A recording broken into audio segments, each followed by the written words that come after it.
Oi meninas, bom dia, tudo jóia? Vou gravar aqui a aula de hoje. Temos aí algumas sextas-feiras que a gente não conseguiu passar, né? Ter essa reunião, né? Devido a algumas coisas, né? E hoje, como a gente tem o retorno da nossa vigília, então eu preferi gravar o vídeo, né? Para que a gente possa ter esse momento, né? Com carinho, com dedicação, né?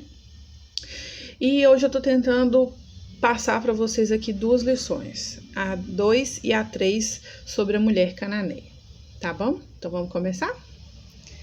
Senhor Deus, nosso Pai, muito obrigada por esse dia, obrigada pelas nossas vidas. Queremos te agradecer, Pai, por tudo aquilo que o Senhor tem feito por nós, por tudo aquilo que o Senhor tem feito em nossa vida. Nós somos gratos ao Senhor por esse dia, somos gratos a Deus pelas nossas vidas, pelas nossas famílias, por tudo aquilo que o Senhor tem feito por nós. Nós somos muito gratos ao Senhor. Pai, nesse momento te pedimos, ó Pai, a tua compreensão da tua palavra. Nós te pedimos, ó Pai, o teu entendimento, que o Senhor venha revelar em nós, ó Pai, a tua vontade, tudo aquilo que o Senhor deseja que entendamos nesse momento, que o Senhor venha curar, Deus, a nossa alma, que o Senhor venha curar o nosso coração, que o Senhor venha curar, Deus, as nossas feridas, tanto elas sejam físicas, sejam emocionais. Venha curar, Senhor, o nosso coração. Em nome de Jesus, Pai, venha falar conosco hoje. Venha nos ensinar, ó Pai, mais e mais de Ti. No nome de Jesus, amém. Então, estamos aqui falando sobre a mulher cananeia, né? Uma história muito linda, né? Uma história muito interessante, que muitas vezes a gente não entende, né? Por que Jesus fala daquele jeito com ela. Mas acredito que a gente vai entender mais sobre isso ao longo aí dos nossos estudos aqui, né? Deixa eu só abrir aqui, parece que tá ficando escuro. Lá em Mateus capítulo 15, versículo 23, né?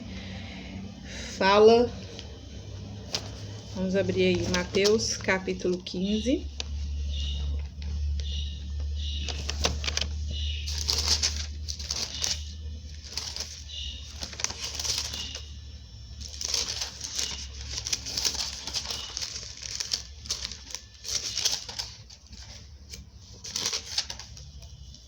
A partir do versículo 21, né? Fala assim: partindo Jesus dali, retirou-se para os lados de Tiro e Sidom, e eis que uma mulher cananeia que viera daquelas regiões clamava: Senhor, filho de Davi, tenha compaixão de mim. Minha filha está horrivelmente endemoniada. Ele, porém, não lhe respondeu palavra, e os seus discípulos, aproximando, rogaram-lhe, e dizendo: despede-a, pois vem clamando atrás de nós. Mas Jesus respondeu: não fui enviado senão as ovelhas perdidas da casa de Israel. Ela, porém, veio e adorou, dizendo: Senhor, socorre-me. Então ele respondendo disse: não é bom tomar o pão dos filhos e lançá-lo aos cachorrinhos. Ela, contudo, replicou: sim, Senhor, porém os cachorros comem das migalhas que caem da mesa dos seus donos. Então lhe disse Jesus: ó mulher, grande é a tua fé, faça-se contigo como queres. E desde aquele momento sua filha ficou sã.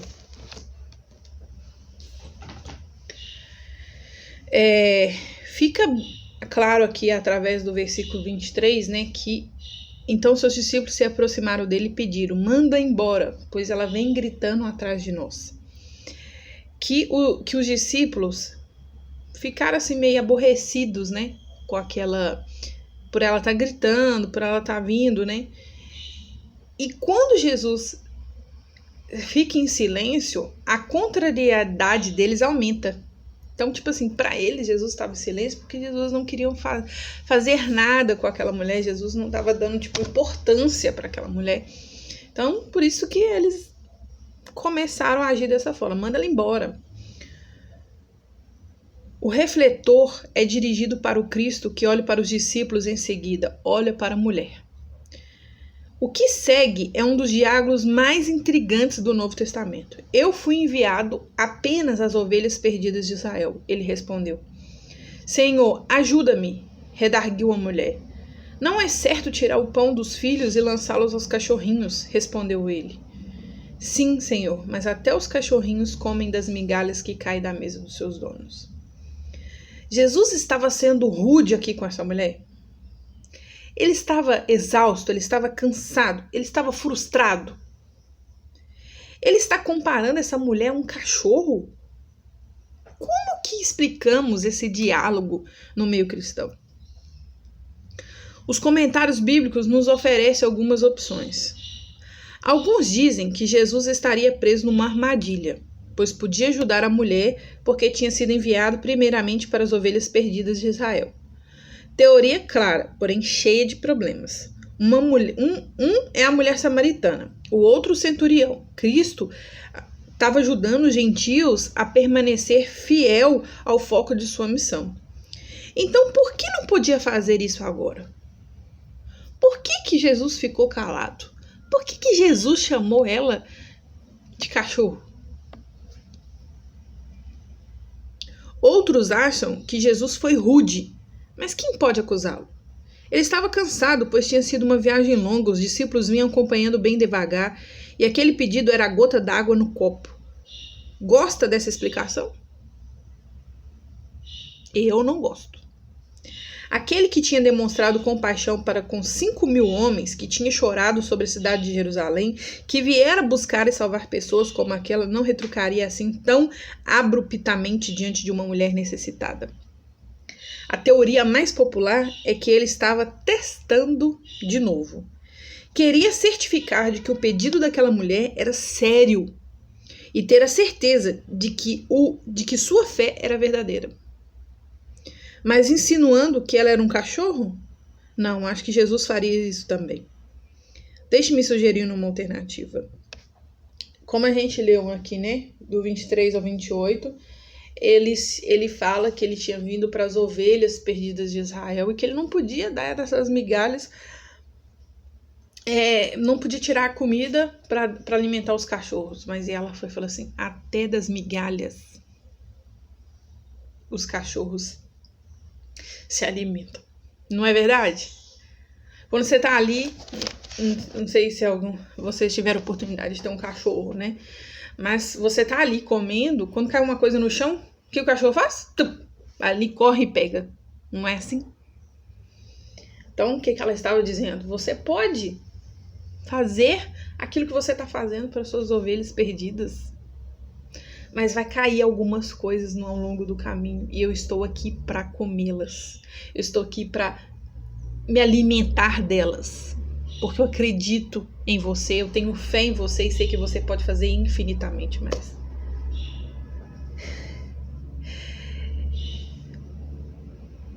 Os discípulos achou que Jesus estava ignorando aquela mulher por ele ter ficado em silêncio.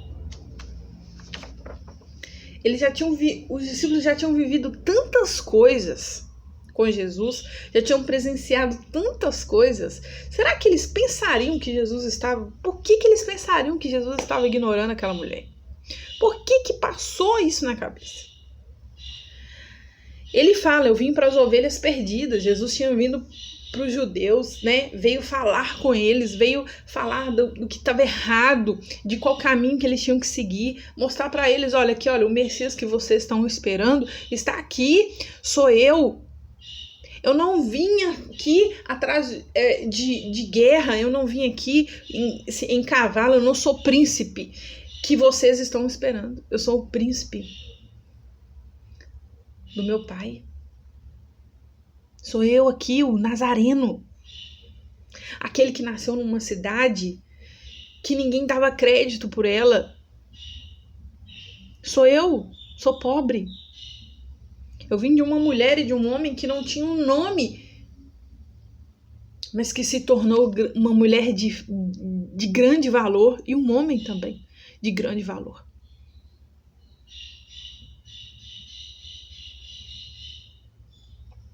Jesus, né, no início, ele fala, né, que não eram para se dirigir aos gentios, né, não eram para falar com os samaritanos, mas para falar com esses. As ovelhas perdidas, com o povo judeu. Só que o que o povo judeu fez? virou as costas para Jesus. E ele viu que essas outras pessoas estavam necessitadas, cria mais nele do que o próprio povo. Tinha fome e sede dele mais do que o próprio povo.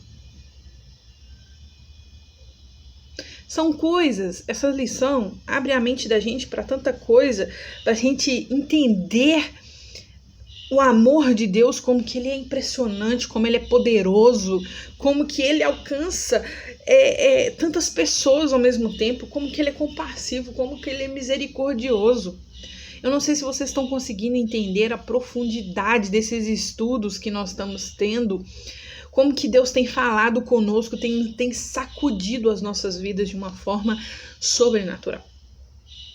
Eu espero que vocês estejam alcançando tudo isso, porque é precioso, é magnífico o que Jesus está nos ensinando aqui. Será que Jesus estaria de brincadeira? Ele e a mulher teriam embarcado num tipo de piada ali naquele momento? Trata-se de um diálogo irônico em que a graça ilimitada de Deus está sendo realçada. Poderia Jesus estar tão alegre por ter encontrado alguém que não estava tentando barganhar com o sistema religioso e nem se sentia orgulhoso de sua origem a ponto dele não resistir a fazer um pouco ali, de agir ali no meio? Ele sabe que pode curar a filha dela, sabe que não está presa a um plano, sabe que ela tem um bom coração, porque a palavra de Deus que diz que antes mesmo que a gente fala, ele já conhece o nosso coração. Vocês acham que ele não sabia do desejo do coração dela, não sabia de como que era o coração dela? Sabia. Deus sabe do que se passa no coração de cada uma. Antes mesmo de você falar, antes mesmo de você agir, nós temos que amar a Deus, nós temos que agir com Deus mais do que palavras que saem da nossa boca. Mas com as nossas atitudes, com a nossa forma de agir. Que é fácil. É fácil você abrir a sua boca e falar: olha, eu sou crente, eu sirvo ao Senhor. Mas no seu dia a dia, você é uma mulher rixosa. Mas no seu dia a dia, você é uma mulher que grita sem parar. Mas no seu dia a dia, em vez de você se calar quando tá tendo ali uma briga incansavelmente e que você sabe que se você fechar sua boca, você pode apaziguar tudo aquilo ali e você continua. É fácil você falar que é cristã, que você segue Cristo, mas que você não senta e lê a Bíblia no seu dia a dia. Que você não ora, não abre a sua boca para exaltar o nome do Senhor, pedir perdão pelos seus pecados ou contar para Ele os seus segredos e se desesperar durante qualquer desafio da sua vida e problema que você tem.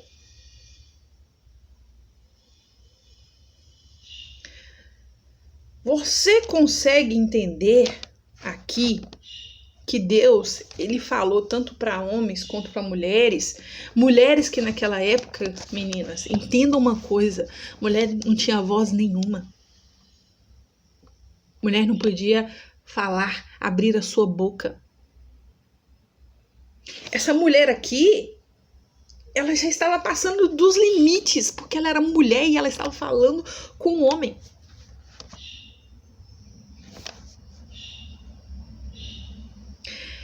Ela tinha uma sinceridade impressionante.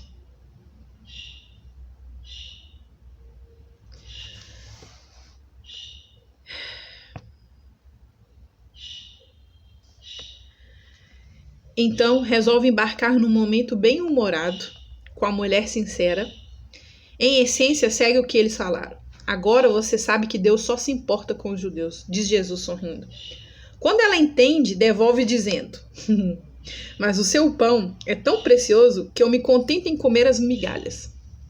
Com espírito de exuberância, ele brada: nunca vi uma fé como essa, sua filha está curada. Essa história não retrata um Deus altivo e orgulhoso, mas sim um Deus receptivo que se encanta com a buscadora sincera. Você não se alegra por ele ser assim?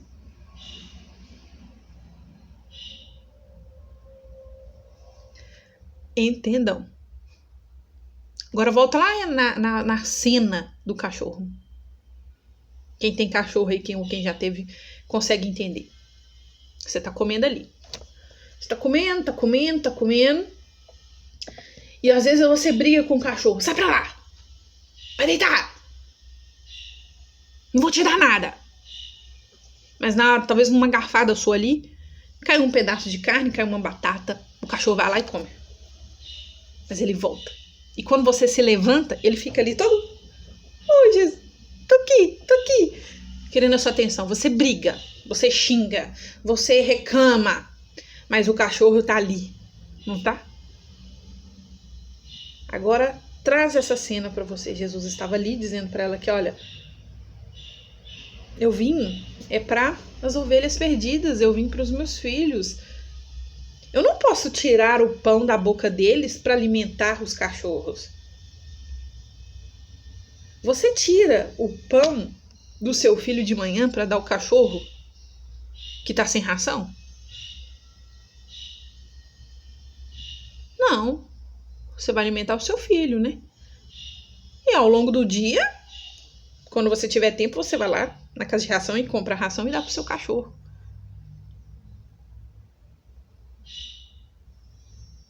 Deus está falando assim, eu não vou tirar o alimento para dar. Aí ela vira, gente, e fala assim, mas até os cachorros comem das migalhas que caem da mesa. Eu não me importo. Eu não quero o alimento todo. Eu quero o resto mesmo, aquilo que está caindo, aquilo que está se dissolvendo ali. Eu só quero isso porque eu sei que através disso a minha filha pode ser curada. Que fé é essa? Que fé é essa? Essa fé que nós precisamos ter. O nosso Deus, Ele está nos dizendo algo tremendo. Você não precisa ter só as migalhas, você pode ter tudo. Você é filha. É só você ter a fé, é só você clamar por Ele. Por que tanto desespero? Por que tanta choradeira? Por que tanta brigaiada? Sendo que você pode simplesmente parar, falar com Ele, é ter uma atitude de fé, de agir com seu pai de uma forma linda.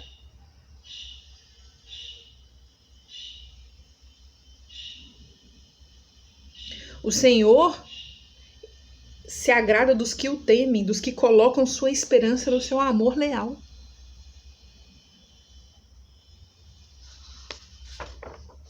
Ele se agrada quando você coloca ele em primeiro lugar.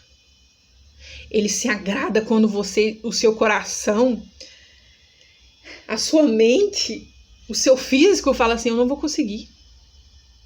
Essa situação aqui, ó, não tem solução. Mas quando você fala assim, olha Deus, isso aqui não tem solução. Isso aqui já se foi, mas eu tô te entregando. Eu confio que se o Senhor me ajudar, se o Senhor, eu sei que o Senhor é poderoso para fazer infinitamente mais do que aquilo que eu penso, daquilo que eu sei. Eu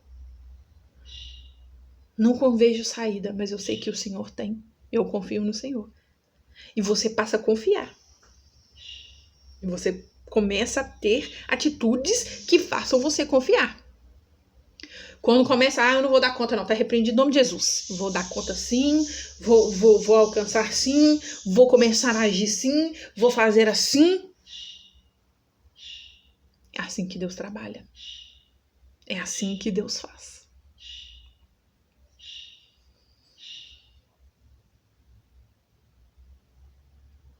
Sem considerar exatamente por que Cristo escolheu as palavras que usou, é óbvio que ele decidiu fazer da mulher cananeia um exemplo. Jesus tinha acabado de estar com os fariseus, que teriam se dirigido a ele como alguém se refere a um cachorro. E queriam dizer isso mesmo. Ele acabara de estar entre os criadores de normas religiosas que jamais teriam repartido seu pão, muito mesmo, o mesmo ambiente com mulher gentia. Tinha estado pouco tempo antes com os manda-chuvas judeus que questionaram suas afirmações e duvidaram da autoridade dele. Então, consegue imaginar como a primeira palavra da mulher soou doce aos ouvidos dele? Senhor. Ele estava, quando você começa a ler aqui o 15 no início, acho que é no início mesmo, peraí, deixa eu só ver aqui. Aqui, ó.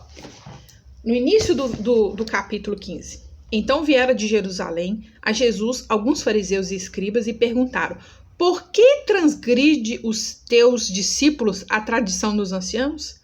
Pois não lava as mãos quando comem. Ele, porém, lhe respondeu: por que transgrides vós também o mandamento de Deus por causa da vossa tradição? Porque Deus ordenou: honra teu pai e tua mãe. E que maldisser o seu pai ou sua mãe seja punido de morte. Mas vós dizeis: se alguém disser a seu pai ou sua mãe, é oferta ao Senhor aquilo que poderíeis aproveitar de mim, esse jamais honrará o seu pai ou sua mãe, e assim invalidastes a palavra de Deus por causa da vossa tradição. Hipócritas, bem profetizou Isaías a vosso respeito, dizendo: este povo honra-me com os lábios, mas o seu coração está longe de mim. E em vão me adoram, ensinando doutrinas que não são preceitos de homens, E tendo convocado a multidão, lhes disse: ouvi e atendei. Não é o que entra pela boca que contamina o homem, mas o que sai da boca, isso contamina. Então, aproximando dele, os discípulos disseram: sabeis que os fariseus, ouvindo a sua palavra, se escandalizaram? Ele, porém, respondeu: toda planta que meu Pai Celestial não plantou será arrancada. A principal preocupação dos fariseus era manter suas próprias tradições, enquanto a preocupação de Jesus era fazer a vontade de Deus. Os regulamentos sobre os alimentos eram uma parte importante das tradições farisaicas. Jesus condenou os fariseus por darem mais valor às suas tradições do que aos mandamentos de Deus e ao bem dos outros.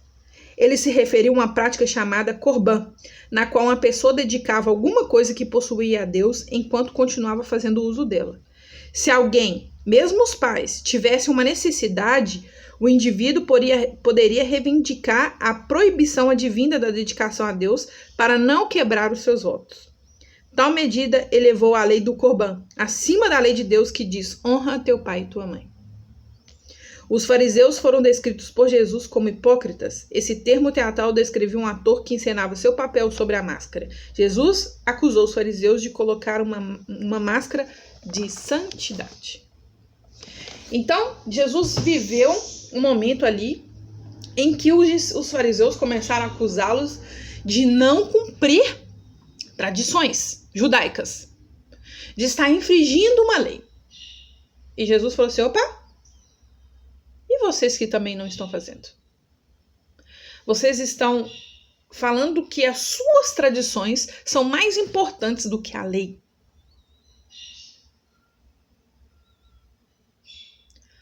Olha, o meu dinheiro é meu dinheiro. Eu trabalhei. Eu passei noites em claros. Eu fiz isso, eu fiz aquilo outro. E quando você recebe o seu dinheiro, você vai lá, separa água, luz, compra não sei o quê. Vou comer um lanchinho, porque o dízimo, que teria que ser o primeiro, fica de lado. Mas Deus vai entender, porque eu tô passando momentos de dificuldades. Deus vai entender, porque o dinheiro não deu pra nada. Hipócrita.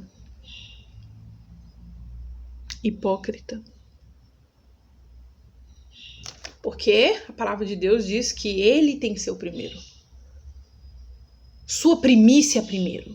Quando você tira do seu e fala assim: Deus, eu tô te devolvendo. Isso aqui é pouco ainda do que o Senhor merece para cuidar da sua casa, para suprir as necessidades das pessoas que estão precisando. Isso aqui, tô te devolvendo porque o Senhor me deu força, me deu saúde. Toma, é seu. A partir desse momento Deus fala assim: uau! Que fé é essa? que está precisando e se preocupa com os meus pequeninos, que me devolve, que está me dando uma parte daquilo que é dele. Ah, não, esse filho é muito amado, esse filho é muito querido, então o que eu vou fazer? Vou abençoar ele. Aí quando você vai lá fazer compra, você compra um monte de coisa e você fala, uau, será que vai dar conta de eu pagar? Ai, meu Deus do céu. Aí na hora que a moça passa, uau, ué, não é que deu? Ainda sobrou. Nossa, Jesus, obrigado, porque o Senhor é maravilhoso. E quando você vai ver, o seu salário, aos seus olhos, era pequeno, mas você conseguiu cumprir com suas obrigações e você deu dízimo ao Senhor. E Ele te abençoou por causa da sua fé, por causa de você honrar Ele. Agora, a partir do momento em que você tenta negociar, você achar que o seu é mais importante, você está sendo igual aos fariseus. Está sendo hipócrita. E Jesus estava condenando essas pessoas com essas atitudes que eles estavam tendo. Jesus tinha acabado de ter esse momento com aquelas pessoas. Eles não reconheciam Jesus. Aqui falam que eles se referiam, por que você transgride? Por que os seus discípulos transgridem? E quando aquela mulher vem clamando, correndo ao encontro dele, ela clama, Senhor. Opa! Peraí, eu vim para aqueles. Eu vim para aquelas pessoas e elas me chamam de você, elas não me respeitam, não tem nenhum tipo de referência. Peraí, essa aqui que é cananeia, que nem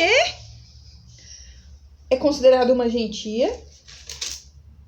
Os cananeus eram inimigos de Israel, era um povo perverso que ocupava a terra prometida quando Abraão ali chegou. Por causa das atrocidades que praticavam na sua religião, como a prostituição no templo e o sacrifício de crianças, e por recusarem se arrepender e voltar-se a Deus, ele havia ordenado que fossem destruídos. Então o povo cananeu era um povo perverso, que Deus já tinha condenado eles há muito tempo por causa das atrocidades que eles faziam. E quando aquela mulher vem, vocês acham que ele já não sabia que ela era cananeia, já não sabia, mas a fé dela, o que ela estava propondo naquele momento, por ela ser mulher, por ela estar se humilhando, ele para, opa, Senhor? Eu sou Senhor para ela? Ela o elegeu Senhor antes mesmo de conhecê-lo. Não é de admirar que Jesus se encantasse com ela e também não é de provocar assombro que aqui com uma alegria genuína e provavelmente um sorriso largo, Jesus tenha declarado, mulher, grande é a sua fé. Grande é a sua fé, seja conforme você deseja. E naquele instante, a sua filha foi curada. Hoje, não tenha dúvida de que Jesus sorri para você da mesma forma, pois você fez dele o seu Senhor e um pai orgulhoso. Não tem coisa melhor do que um filho quando orgulha um pai. Traz aí na sua memória aí para as que têm filhos. Algo que seu filho fez que te deixou extremamente orgulhoso. É assim que o nosso pai vê da gente, que ele sente orgulho. É quando você tá ali afobada com as suas coisas e você, opa, eu não orei, peraí que eu vou orar. Opa, essa ação minha aqui não está condizendo com aquilo que eu acredito, então peraí, vamos voltar? O mundo na qual estamos vivendo, meninas, está nos engolindo com as coisas. Vamos parar, vamos analisar. Sabe por quê? Porque o fim está próximo. O fim está próximo. Muita coisa vai acontecer. E se a gente não tiver a nossa fé firmada nele, se a gente não tiver entrelaçada e ela tiver profunda as nossas raízes, nós vamos se perder nesse mundo. a sua casa não vai se permanecer. Jesus vai testar a nossa sinceridade da nossa fé pacientemente, assim como ele fez com aquela mulher. Imagina você pedindo algo para ele hoje, nesse momento. Como que você chegaria para ele pedindo? Senhor, obrigada por esse dia, obrigada pelas nossas vidas. Senhor, eu estou precisando muito disso. Nesse momento, eu estou precisando dessa cura, eu estou precisando desse milagre que eu sei que o Senhor pode fazer, né? Eu tenho sido uma filha fiel. Ou você vai chegar e falar assim, Pai, Tu sabes de todas as minhas necessidades. Mas se o Senhor aí achar que eu mereço, estou pronta para receber. Agora, se não for, se o Senhor não achar que eu mereça, conforte o meu coração e me ensina a esperar.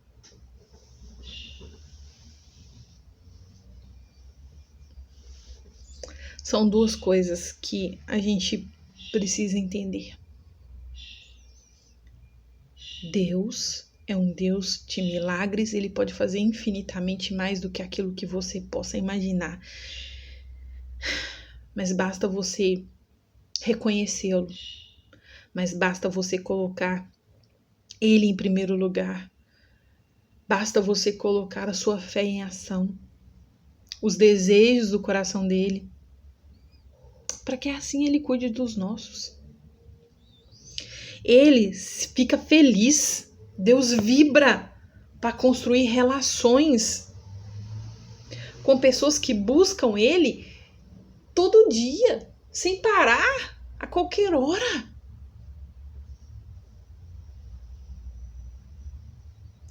Cristo gosta de usar nossa expressão de fé autêntica como exemplo para levar outras pessoas a crer nele. Através dessa ação da mulher cananeia ali, abriu-se algo dentro dos discípulos. Vocês acham que não? A Bíblia, se ela fosse contar tudo aquilo que eles vivenciavam ali, tudo aquilo que eles perguntavam para Jesus, a Bíblia não teria fim.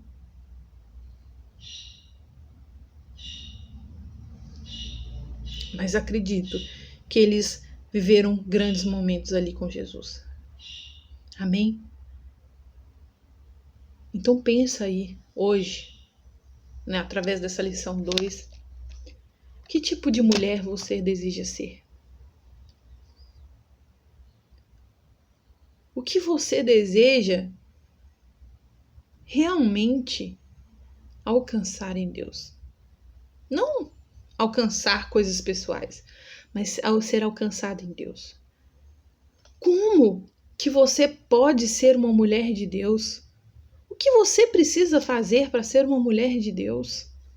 Onde as pessoas vão ver você e vão falar, uau, essa mulher tem fé.